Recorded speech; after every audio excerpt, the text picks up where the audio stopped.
Urea కొరతపై Telugu రాష్ట్రాల సీఎంలు react అయ్యారు. సరిపడినంత యూరియా అందుబాటులో ఉందని స్పష్టం చేశారు. క్యూలైన్ల కష్టాలు తీర్చేందుకు టోకెన్లు ఇవ్వాలని తెలంగాణ సీఎం రేవంత్ రెడ్డి ఆదేశించారు. అటు టీడీపీ వైసీపీ మధ్య యూరియా వార్ నడుస్తోంది.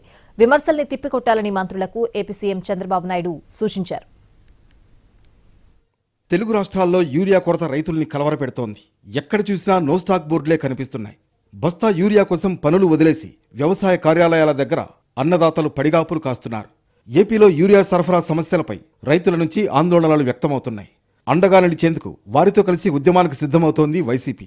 9న రాష్ట్ర వ్యాప్తంగా అన్ని ఆర్డీఓ కార్యాలయాల దగ్గర నిరసన కార్యక్రమాలకు పిలుపునిచ్చింది. సీఎం గారు ఏం చెప్పినప్పటికీ కూడా డిమాండ్ తక్కువ అదనంగా ఉంటే రైతులు ఎందుకమ్మా రోడ్డు మీద వచ్చి వస్తారు? రైతులు దేనికి వస్తారు? రైతులు వస్తారు కదా మేము మాట్లాడుతున్నాం. రైతులు లేకుండా ప్రతిపక్షాలు మాట్లాడుతున్నామా?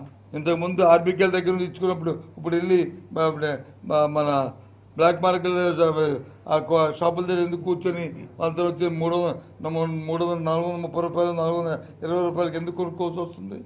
యూరియా సమస్యలపై వైసీపీ ఆందోళనలకు సిద్ధమైనట్లు ప్రకటించిన వెంటనే సీఎం చంద్రబాబు స్పందించారు. రాష్ట్రంలో యూరియా కొరత లేదని స్పష్టం చేశారు.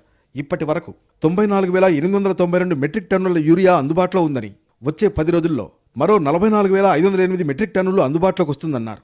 వైసీపీనే కావాలనే గందరగోళం సృష్టిస్తోందని ఆరోపించారు. యూరియాపై దుష్ప్రచారాలను ఖండించాలని మంత్రులకు సూచించారు.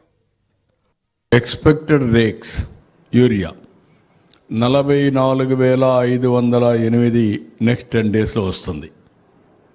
10 డేస్లో డిస్పాచ్ వస్తూ ఉంది. అది కూడా ఆన్ ది వే. కొన్ని జిల్లాల్లో కొంతమంది కావాలని డైవర్షన్ కానీ పక్క రాష్ట్రాలకు తీసుకుపోయే పరిస్థితికి వచ్చారు. ఇటు తెలంగాణలో రైతులకు యూరియా తిప్పలు తప్పడం లేదు. యూరియా బస్తాలు దొరక్క అన్నదాతలు ఆందోళన చెందుతున్నారు. దీనిపై తెలంగాణ సీఎం రేవంత్ రెడ్డి స్పందించారు. యూరియా సరిపడా అందుబాటులో ఉన్నా అందరూ ఒకే దగ్గర ఉండేసరికి లైన్ పెద్దగా కనిపిస్తుందన్నారు. లైన్లో ఉన్న చివరి వ్యక్తికి యూరియా బస్తా ఇవ్వాలంటే 8 గంటలు పడుతుందని, నిలబడలేక సహనం కోల్పోయి అన్నదాతలు ధర్నాకు దిగుతున్నారని చెప్పారు.